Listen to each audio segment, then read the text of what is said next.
welcome to Misconceptions, a program that is dedicated to rightly dividing the word of truth.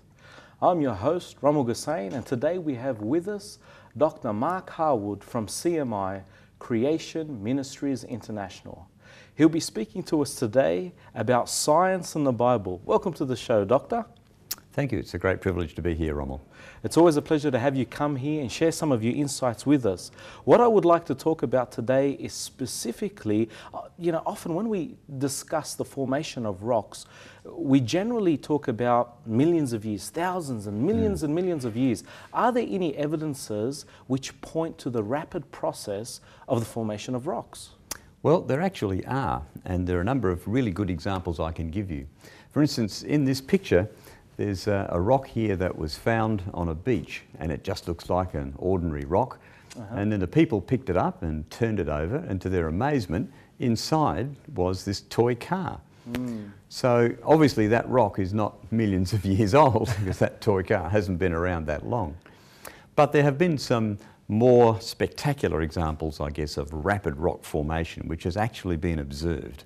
Please tell us some examples. yeah. Let me give you a very good example. In 1980, there was a volcano called Mount St. Helens in Washington State in the US. And this volcano erupted in May of 1980, and it caused massive change in the geological landscape all around Mount St. Helens. Now, this was an event that was actually observed. All the TV cameras were there, trained on it, because geologists knew that this eruption was impending. Now, one of the things that happened was, to the north of Mount St. Helens, there was a canyon formed called Little Grand Canyon. And they called it that because it was in fact about 1/40th the size of the real Grand Canyon in Arizona. Now, if you look at this picture of the Little Grand Canyon, you can see in the walls of the canyon there are various layers of rock. Oh, yeah. And down at the bottom of the canyon you can see there's a little stream or little river flowing. Yes. Now, one of the principles in geology is one we talked about in a previous session called uniformitarianism. The idea that everything that we see in the world around us in geological terms must be explained by processes that we can see happening today. And so you might look at that little river, for instance, in the canyon, and think that over a vast period of time, that little river has carved out that canyon. Well, if you used uniformitarian assumptions and interpreted the Little Grand Canyon at Mount St. Helens, you would get completely the wrong answers. Let's imagine, for instance, that you were a geologist and you were committed to the uniformitarian principle, and let's say you knew nothing about the Mount St. Helens eruption, and you just happened to come upon Little Grand Canyon. Now, you would observe the layers of rock in the walls of the canyon, and you might think to yourself, each of those layers must have been laid down slowly, one layer after the other, over many, many, many years, building up all of that material. That's right. And then you might think that little river must have come along and then slowly, also over many, many years, carved out the whole of this canyon. But you see, none of the material that is in that picture was even there before 1980. And how do we know that? Because we saw the eruption take place. Now, not only that, that particular canyon was actually carved out about 2 years after the main eruption, and it happened because there was a massive mud flow through the area.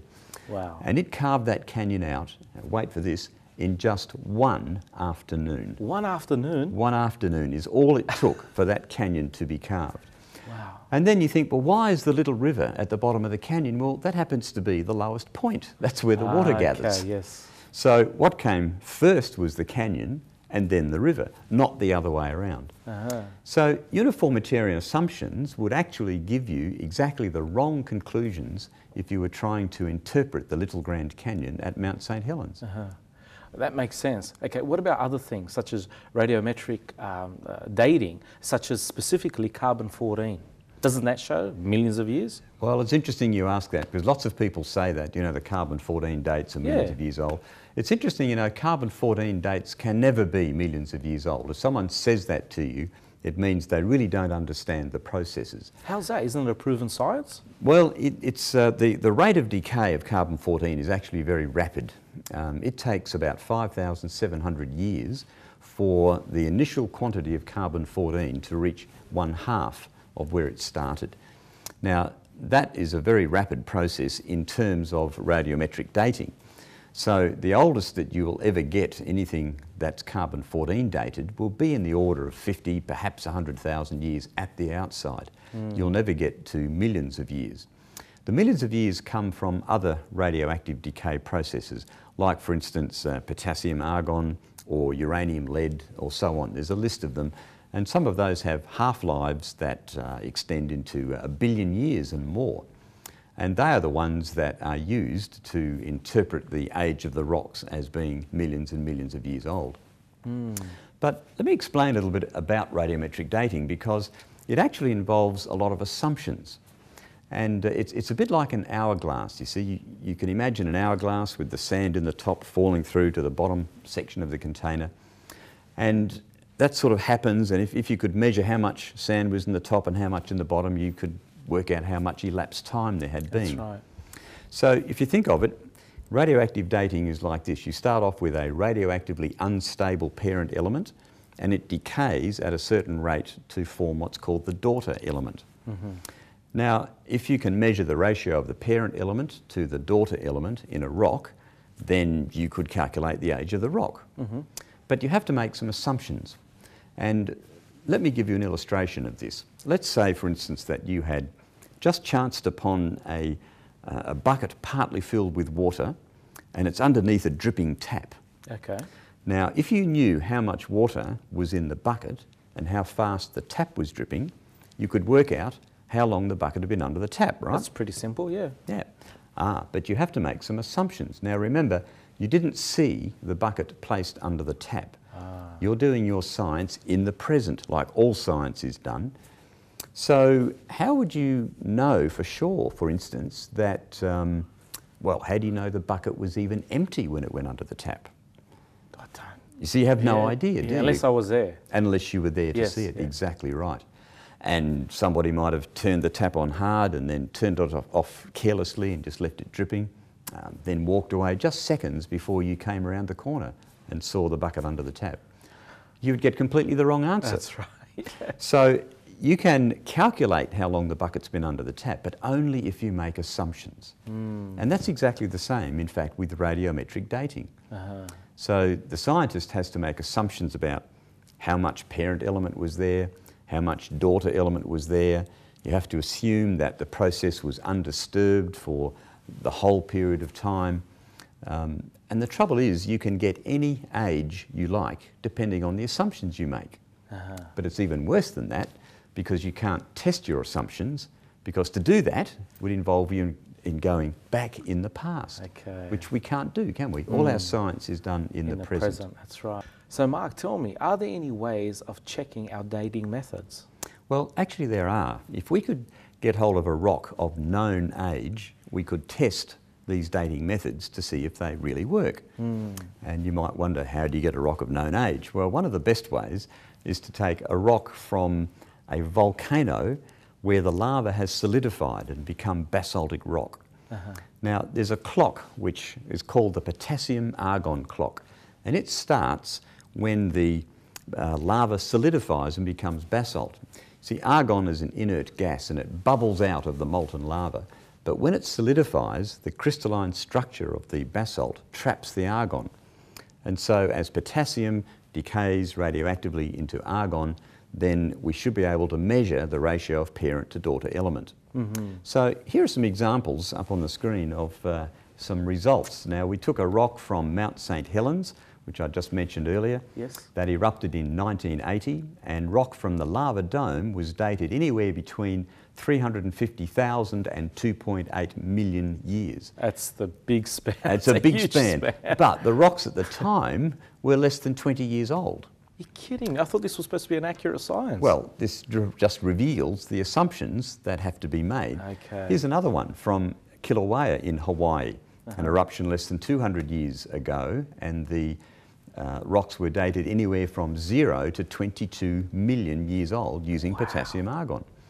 And a third one from Hawaii also, This eruption took place around 1800 and the rocks were dated anywhere from 160 to 3.3 billion years old, 160 million to 3.3 billion years old. Can't rely on that, can you? I mean, that's Well, such a big span. That's exactly it. So if we get unreliable results for rocks of known age, why should we believe the results we get for rocks of unknown age?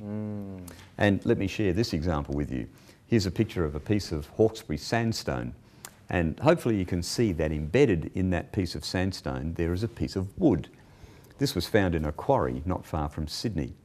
Now the wood was carbon dated at 34,000 years old, but the Hawkesbury sandstone has a fossil age of 230 million years old. Now the sandstone totally encases the wood. So if you think about it, how could something so young be encased by something vastly older than it? Yeah. How did it get in there? You see, different dating methods must surely give you about the same results for things which must be about the same age. That's right. So the radiometric dating methods really do rely a lot on assumptions. Now, the experimenters and scientists do recognise this, and I'd like to share this quotation with you. Okay. And it says this: if a carbon-14 date supports our theories, we put it in the main text. If it does not entirely contradict them, we put it in a footnote. And if it's completely out of date, we just drop it. It sounds like there's an agenda there. Well, what you're seeing there, and I'm not really having a shot at scientists because I guess I am sort of one, but what you're seeing is how people's belief systems work. You see, these guys will have had some kind of a research grant from a university or perhaps a government, and they've sent off their samples to be dated. They have a fair idea, though, based on what they believe about the past, how old their samples really ought to be. Okay. So when the data comes back and it's all over the place, what do you do with it? You know, you probably don't have enough research money left to send them all back again to be redated. It's quite an expensive process. So what we humans do is we rationalise things according to our beliefs. They might think, for instance, maybe some of those samples were contaminated, or perhaps the lab equipment was out of calibration, or maybe the lab technician went to afternoon tea in the middle or something, I don't know. But they kind of reason it away, and then that's what they do. They cull the data in accordance with what they believe the results to be.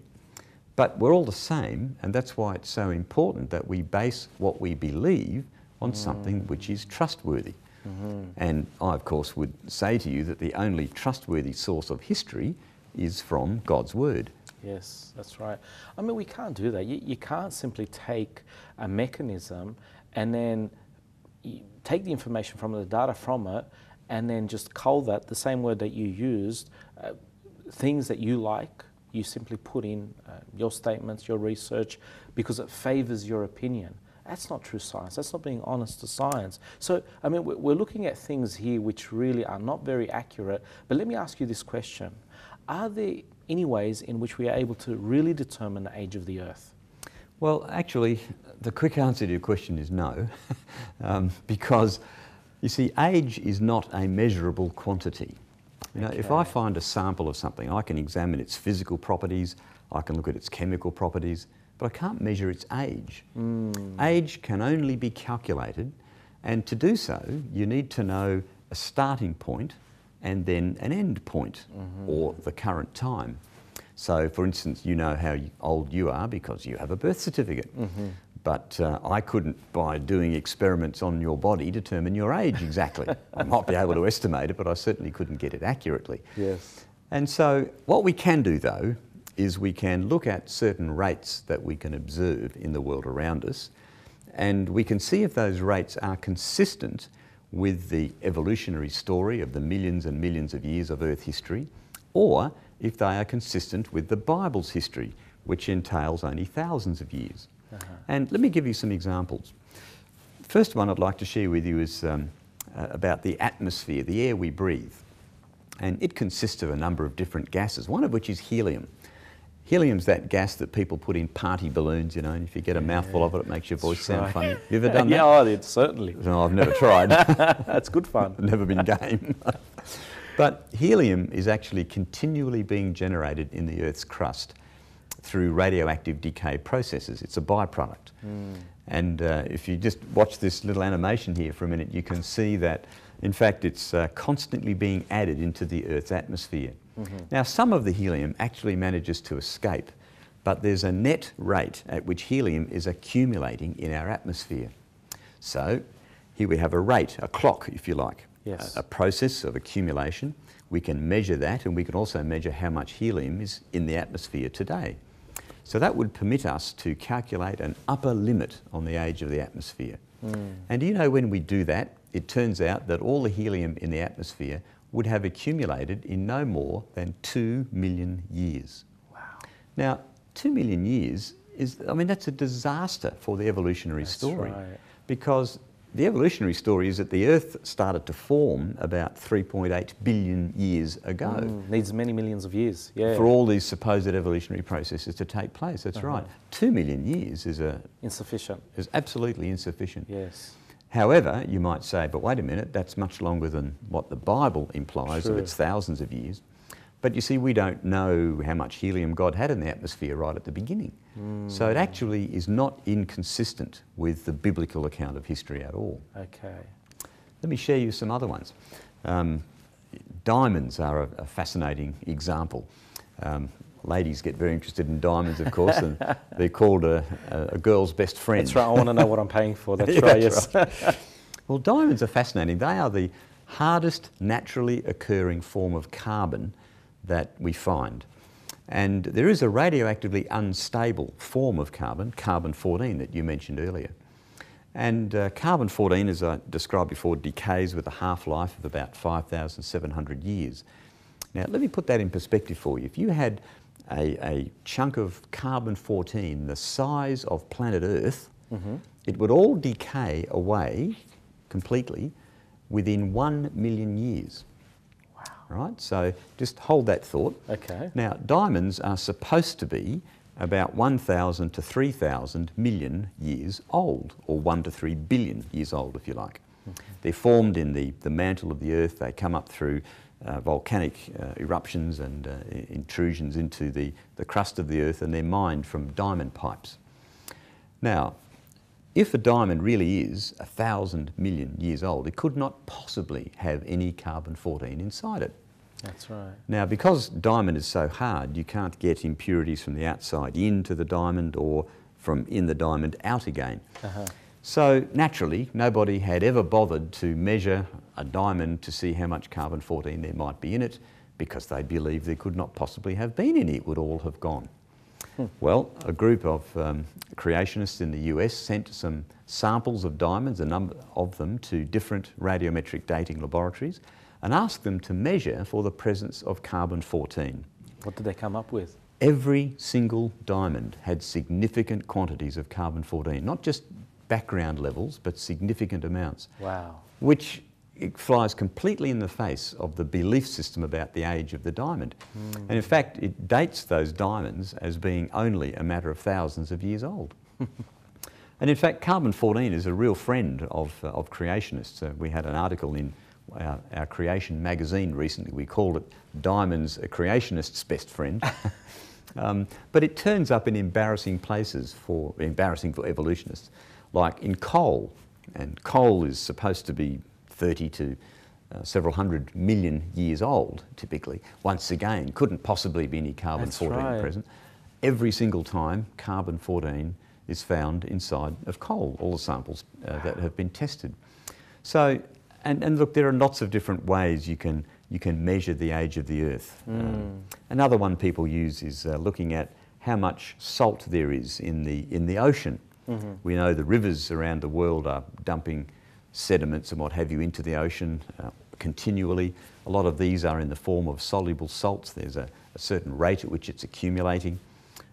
And knowing that rate and how salty the ocean is, you could work out how long it would have taken the ocean, assuming it was pure water at the beginning, to become as salty as it is today. And it turns out it would all have got there in no more than 62 million years. But that, once again, is a disastrous result for the evolutionary story, because evolution says that the oceans have to be at least 3,000 million years old, not just 62. And 62 million years is nowhere near long enough for all of the evolutionary processes to have taken place. So all these examples that you're showing to us is just showing more and more that the evidence seems to be more consistent with the biblical account rather than the assumptions of some of these secular scientists. That is absolutely true. Absolutely true. Wow. So does it really matter how old the age of the earth is? Well, I think it really does matter, Rommel. It's very important. Now, let me explain why. But just in case our viewers are interested in pursuing more of these, yes, can I just refer them to an excellent article on Please our do. website? Yes. It's on creation.com/age. We'll just put that up on the screen so that people can have a look at it and go and check that out. There's a list in there of 101 ways of determining an upper limit on the age of the earth, all of which are consistent with the biblical account. Okay. But why does this matter? Well, let me explain why this is such an important issue. You see, the evolutionary story has to have vast periods of time for all of the diversity of life that we see, for all the complexity to have emerged through apparently random, unguided processes. Now, if the millions and millions of years are not true, then it means that evolution could not possibly have taken place. And if evolution hasn't taken place, how do we account for the world around us? You see, people are brought face to face with the reality that there must indeed be a creator God. That's right. And that is why this is such an important issue today. So Dr. Mark, please let me know, why is it so important how old the earth is, whether it's millions of years or not? Well, that's a very good question, Rommel, because you see, the evolutionary story, this idea that the universe has made itself over millions and millions of years of unguided processes, in other words, there is no God, has to have millions and millions of years, because you've got to have vast amounts of time for all the diversity of life to have emerged and to have developed, and all the complexity that we see in living things and in the world around us. Now, if it turns out that there hasn't been millions and millions of years, there's not enough time for evolution to have taken place. And if that's the case, then people are left with no other explanation for the world around them than it was created. In other words, there is a creator God. Now, the problem is, you see, that people don't really want there to be a creator God, because if there is a God, then perhaps they will be held accountable for how they've lived their lives. That's right. And so man tends, in his natural state, if you will, to reject God. And that really is the, if you like, the religious basis of evolution. It's a rejection of a creator God which forces you into vast periods of time so that natural processes are able to produce this amazing world that we see. But all of those millions and millions of years, you see, always place death and struggle and suffering before mankind appears right at the end of the scene. And if that was true, then that would mean that Adam's sin did not bring death into the world. And if Adam's sin did not bring death into the world, there is no need for Jesus to have gone to the cross for us. That's right. And if that's true, then there is no gospel. So the millions and millions of years is not just an academic point. It actually strikes right at the very heart of the gospel message itself. So that's why it's such a profoundly important issue for people today. Mark, what is the gospel? Well, the gospel is simply this, that we can be restored to relationship with our Creator God through faith and by simply believing that Jesus is who He said He is, God's Son, that He came, paid the price for our sin, which is death, by giving His life for us on the cross. The fact that He rose from the dead proves that He is indeed the Son of God, and that gives a hope for every single believer.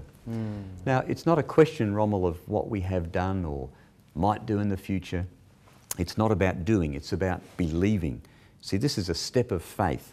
If it was about doing, then people who've done lots of good deeds or something could perhaps work their way to heaven, but it's not like that. It's not possible for us to make ourselves acceptable in God's sight. Only by taking that step of faith and accepting what Jesus has done for us on the cross, can we be born again, as the Bible describes it. Dr. Mark, thank you once again for sharing some of your insights with us. It's always a pleasure to have you come and give us these You're talks. welcome, Rommel. If I can just simply turn to our viewers now, I really hope and pray that you found this episode to be informative.